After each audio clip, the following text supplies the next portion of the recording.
Good morning, Colorado.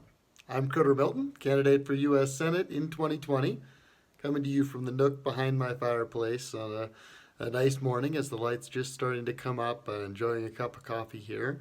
And so just wanted to revisit our discussion and go a little deeper into some of the details.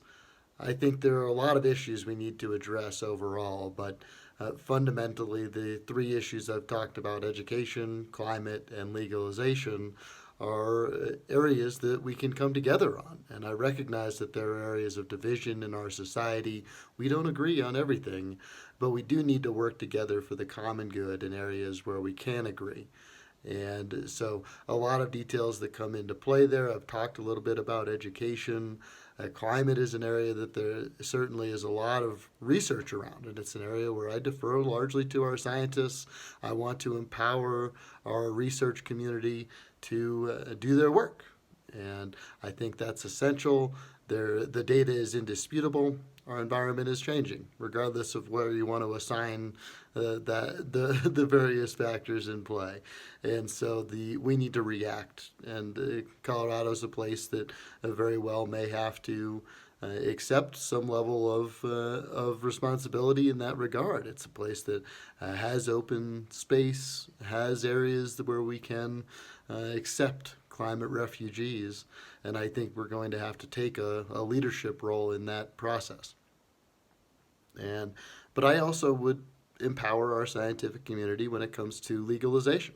I think it's really unfortunate that we've spent 100-year plus scientific revolution, and a series of those compounds have been excluded from research. And so we have very little data on the various compounds that have been classified as illegal. And so anytime we want to get into a rational discussion around those, it's very difficult to base it in scientific fact.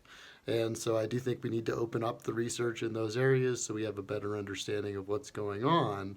And the little bit we have learned around those areas is that many of those compounds are very similar to things that are in our brains at any given moment. And so we need to free up at least the research so that we can understand how these things interact with our brains. And cannabis is a good example. The more we learn about cannabinoids and what it does to clean out cells and interact with our bodies in all sorts of ways are very interesting. And we need to incorporate that research and data into our understanding of our brains as we move forward.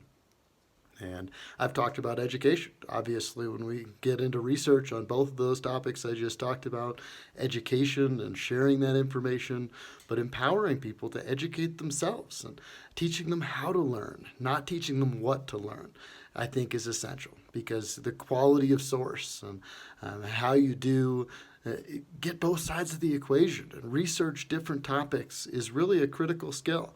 And now that we all have all this information at our fingertips, it's going to be essential that we share that skill with the next generation, because the siloing of information is really dangerous at this point. And so a little bit more background. I certainly have a lot of thoughts, as you could probably tell.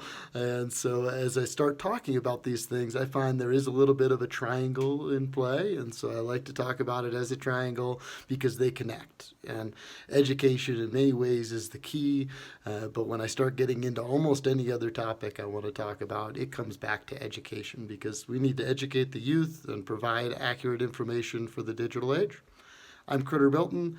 Check out crittermilton.com, and I endorse this message.